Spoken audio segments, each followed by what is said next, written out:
3. Welcome back to our study on the book of Romans. This is the Sonship Review Part 8, and this is session 67. Now we can take this up in our notes, because I feel like now we're actually able to do this. Eric keeps giving me this look like, I don't know what's going on with you here, so okay. I'm just saying that because they'll all see this one day, and then they can make fun of him. All right. So the thing we were just talking about, where we're waiting for that the recording to be reset, is they're both olive trees, right?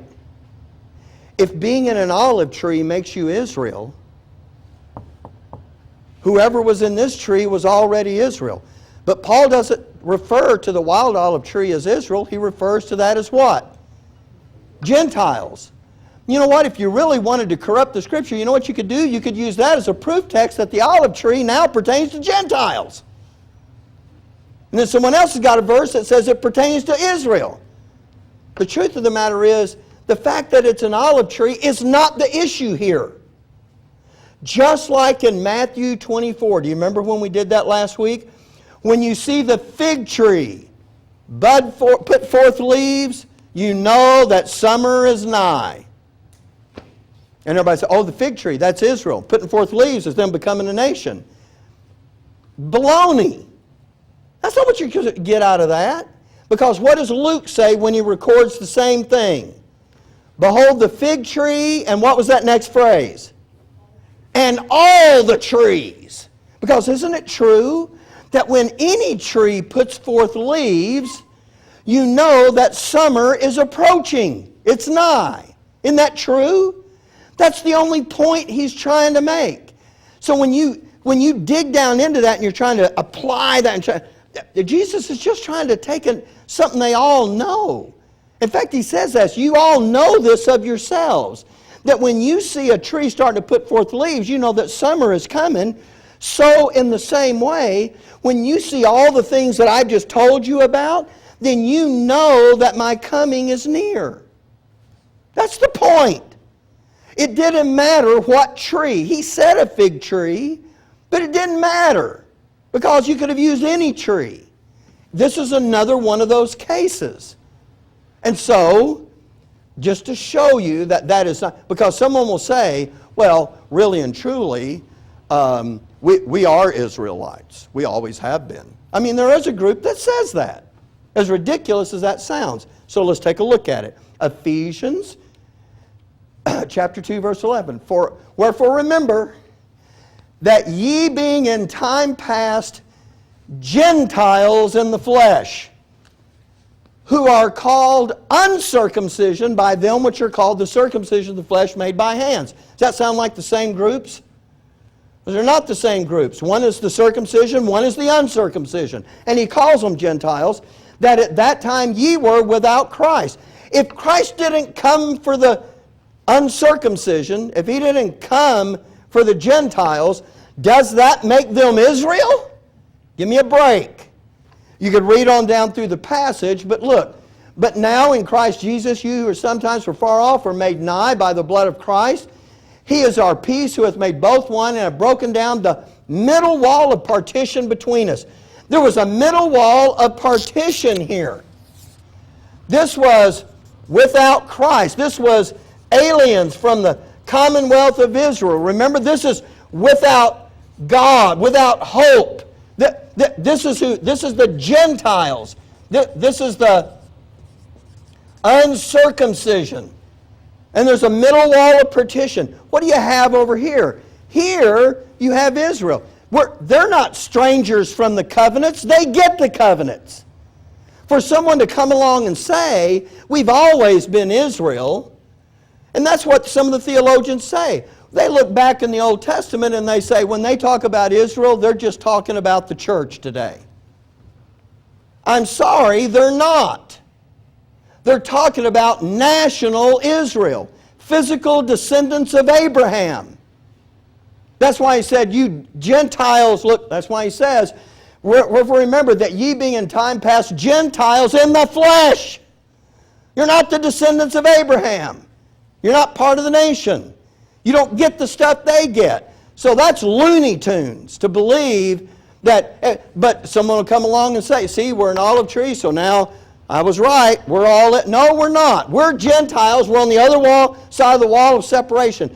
But when that wall got torn down and Israel fell to the level of Gentiles, God said, I'm going to deal with you all the same. And guess what? You unbelieving Israelites, you got broken off. So that's the severity of God. But you Gentiles who used to be far off and aliens and strangers from the covenants and without hope and without God, I broke this wall down, and guess what? Now I plugged you in over here. And now you benefit from the root and fatness of the tree. That tree is my treatment. What kind of treatment is it? How did he describe it in the passage? It's goodness. That's his treatment. If you get hung up on saying, well, I just can't get away from the fact that it's an olive tree. What if he had called it an apple tree? You know what you'd have? You'd have everybody scrambling to make that something. It never stops. Just stop and think. What is he trying to illustrate with this? What is he trying to illustrate with this?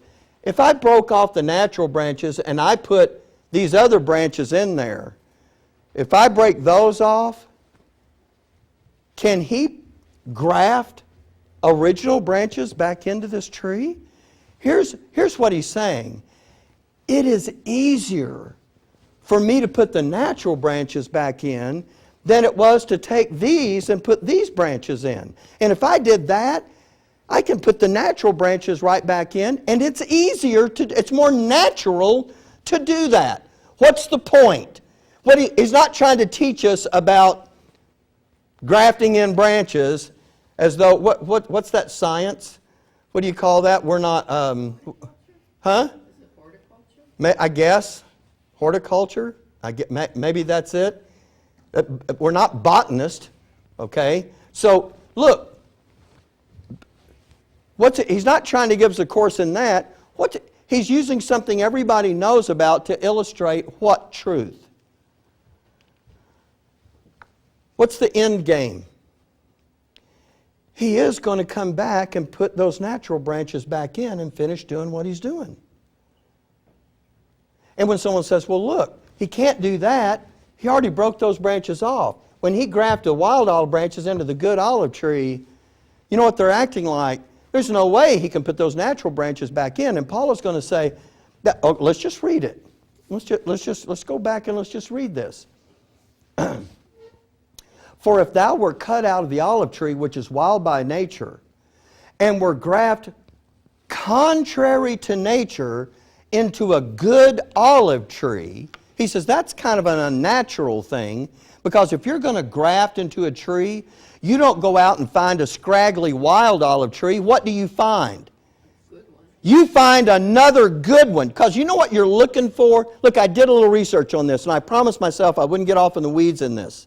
But when you're grafting, why do they graft stuff into a tree anyway? To improve it. Okay. They're trying to improve the tree. Do you know why? Because a particular root does better at feeding everything than another kind of root. But then there's another tree that is more resistant to disease and insect than this one. And then you've got another one that is more prolific in producing fruit than another. So you know what you're trying to do? You're trying to put all those together into one. So why is it contrary to nature to take the wild olive tree? Because there's nothing in that tree that's going to improve this other tree at all. But that's not the point. The point isn't for these branches to make this tree better. The point is to put the branches over here so the root of this tree can do something for those branches they could never get over here. Right? That's the way to look at it, because that's the point he's making. So we got to keep reading. Sorry. And if thou wert cut out of the olive tree, which is wild by nature, and were grafted contrary to nature, I wanted to explain that term. It's contrary to nature because a normal guy wouldn't be doing this, because he's after a better tree. It's just the wind. He's after a better tree. God's not after a better tree. What's He after? He's not looking for these branches to make this tree better. What is He after? Yeah, He's after the root to benefit the branches. That's why, okay, hold it. When he goes back up here, verse 21, for if God spared not the natural branches, oh no, that's not the one I want, sorry. Yeah, boast not against the branches. But if thou boast, here's what you should remember, thou bearest not the root, but the root thee. That you're not making the thing better, the root is making you better. See, we would have it all backwards, wouldn't we? All right, now let's go back. Let's go back and finish reading this passage. For if thou were cut out of the olive tree, which is wild by nature, and were grafted contrary to nature into a good olive tree, how much more? See, what he's going to say is, if you know He took these branches and put them in over here, you shouldn't have any problem with knowing He's going to put the natural branches back in, because look, how much more shall these, which be the natural branches, be grafted into their own olive tree? In other words, he's saying, if you can do the unnatural thing and put these branches over here, it's easier to put the natural branches back into the tree they came out of. So what's the point? Now that's the tree, but the tree is illustrative of a point. What's the point? Don't get to thinking that I can't put Israel back in to the tree of my goodness. Because I not only can, but as we're going to see in a minute, he's going to say, I am going to. So these things are saying, it's not too hard for God to do this thing with Israel. He has, in fact, it's easier for Him to go back and do that than it was for Him to do what He did with us. It's easier. So when I get to thinking He can't do it, it's the natural thing. What He did with us was the unnatural thing. But see, if we get high-minded, we get to thinking, oh, well, look at us. We're Gentiles. God looked over at that wild olive tree and went, woo, look at those branches. I need some of those branches in my tree. They're just so great.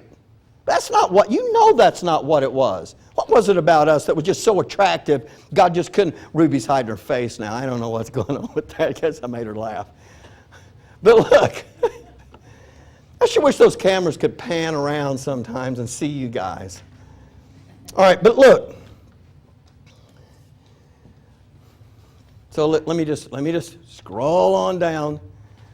For if thou were cut out of the olive tree, which is wild by nature, and were grafted contrary to nature into a good olive tree, the only difference between the wild olive tree and the good olive tree is the care and the cultivating that they receive from God. They're both olive trees, right? So, you get a husbandman looking after the good olive tree. All right, now, so I just told, this brings us to this point, because that's the point we're just making. If God can break off the natural branches and graft in those wild olive branches, it is not too difficult for Him to go back and put those natural branches back in. Do you want me to tell you how you could really get off in the weeds here and just train wreck yourself if you're trying to apply something to everything? Well, wait a minute. What did He do with the branches that He broke off? Because if they die, how are you going to put a dead branch back into a tree? I mean, come on. If you just want to get yourself caught up in that, you can, but you just run yourself crazy. What is the point of we just said it. Please don't make me go into a fit of depression here. What is the whole point of the illustration? What is He after? The whole point of talking about the grafting, it's not to teach us the botany of it, it's to teach us it's a point about Israel. What is the point? He's going to go back, you know what? He's going to go back and finish what He was doing with them. And just because He did something with us Gentiles, we should not be thinking what? That was special. Okay, that we're special. And what else? Oh, what? It won't stay forever that way. That's right. It's not a permanent condition for us. He's visiting the Gentiles. That's right. And if you're visiting, what does that mean? Eric is visiting with us. Billy said last night, "Oh God, please don't let Eric stay here forever." No, she didn't say that. Hey, if you're visiting, you're just there for a while, right? That's exactly the way the Bible says it. Well, we looked at that verse, didn't we? Okay. So, why are you looking at me like we didn't? Okay. All right. So, now, see what I got left here. Okay. So, when Paul talks about the good olive tree, I just want to make sure we're all clear about it. He's not trying to get us to think about the tree being Israel. The branches were Israel, but it doesn't matter who the branches are. He can plug any branch into this tree, can't he? Of course he can.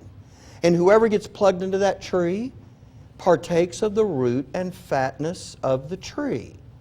Everybody gets that?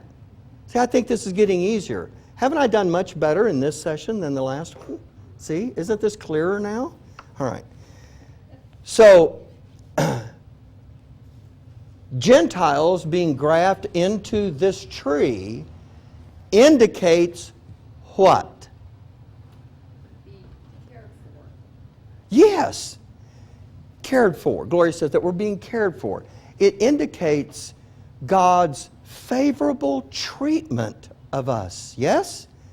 And the Scripture uses the word goodness, almost good stuff.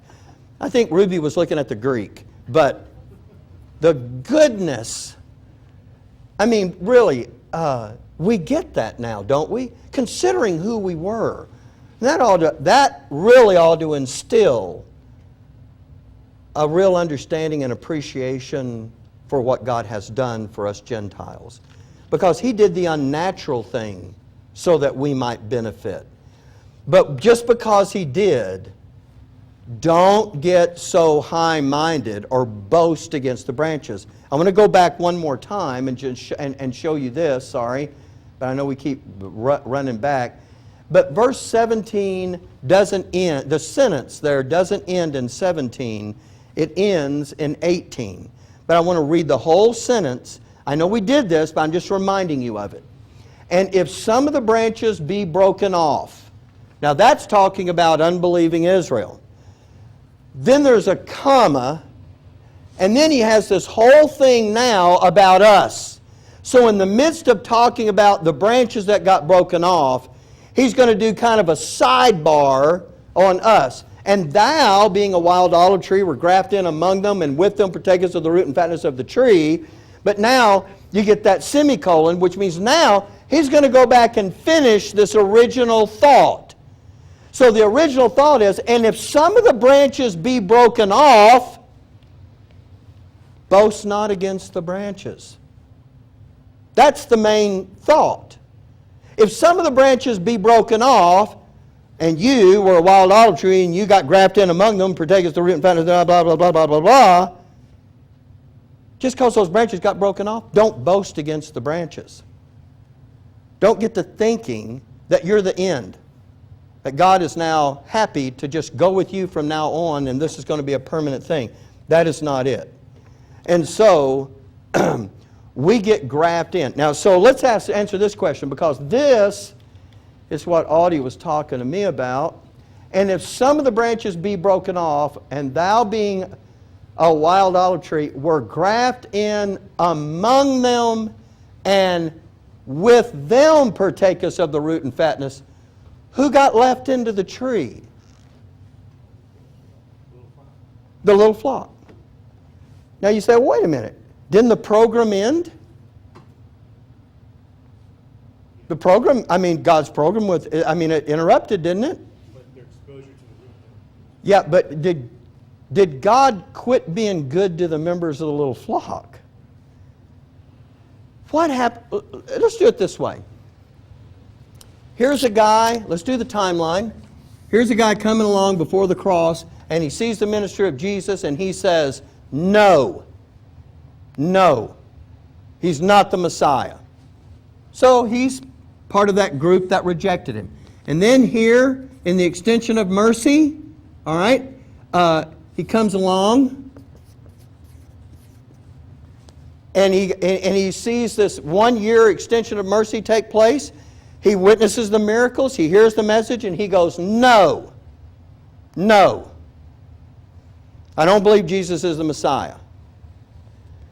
Is it possible for that guy during the dispensation of grace to hear Paul's message and still be saved? It is. But is he now receiving the special treatment that he was getting before when the program with Israel was in force? No, he's not. He's not. And if this guy rejected here and he rejected here, yes, there are some that believed out here, but for the most part, what happened to those that rejected him here and rejected him here? What did they do here? They continued to reject him. Do you know why? They suffered blindness. How do you get to be blinded? Yeah, when you reject the truth, it produces a hardness of heart, just like in Pharaoh, and it makes you blind to the truth. And the more you reject it, the more blind you get. And by the way, when you get down at the bottom of Romans 11, and he's going to say, and I don't want you to be ignorant of this mystery, that Israel has suffered blindness in part. He's talking about that condition still. Okay, so, where was I? Okay. So even though a Jew can be saved here, is God doing anything special with him to get him to get there? No. Yeah, no. So you know what? For most of those folks, when they fell, because here's the fall, guess what they got? They got the severity of God. We Gentiles, was God even working with us back here? No. Okay, on the same, okay, I don't know how to complete that sentence. In the same way, we were wild olive branch. Okay, was there ever any Gentile proselytes that believed that Israel's God was the true God? Yes, there were. But was God doing anything to actually get Gentiles to do that? The answer is no. And that is now what's going on with Israel. They're no longer plugged into this church. They're not getting all that care and all of that work and all of that stuff. So if you're in Israel after the fall, yes, there are some that do come to Christ, and Paul has a real burden for his brethren to come to Christ. But the point is, most of them do not. And so on them which fell, guess what? Severity. And so those are the branches that get broken off. They're broken off because they're no longer entitled to the root and fatness, the goodness that was given to them before. They don't have that anymore. We never had any of that. God says, now it's time for you guys to have some of that. He grafts us into that tree, and now suddenly we get it. But now Paul is going to say, don't get to thinking that's a permanent situation. Because one day, those original branches, they're going to be grafted right back into that tree. Is there any question about what we've covered so far?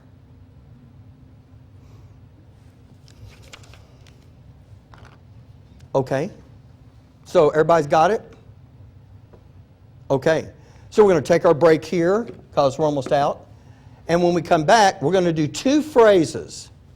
Remember that phrase that we looked at back in session 1 that says, "Thou standest by faith." Remember that?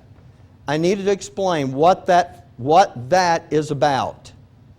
And that's going to set us up. Well, and we have one other phrase that we're going to look at, and that's going to actually take the third session. And then we just have a couple of things left to do next week that'll finish up this illustration. This is a highly debated, highly controversial subject, and everybody has an idea about it.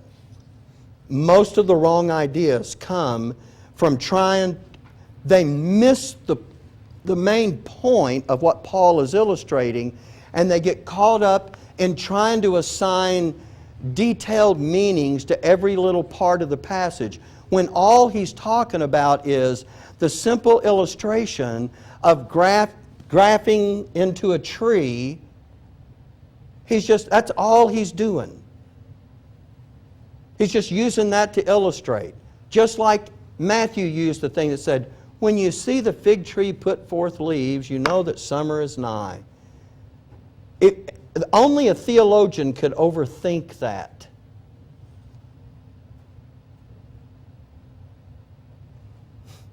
Okay, so we'll stop here. We'll take a break.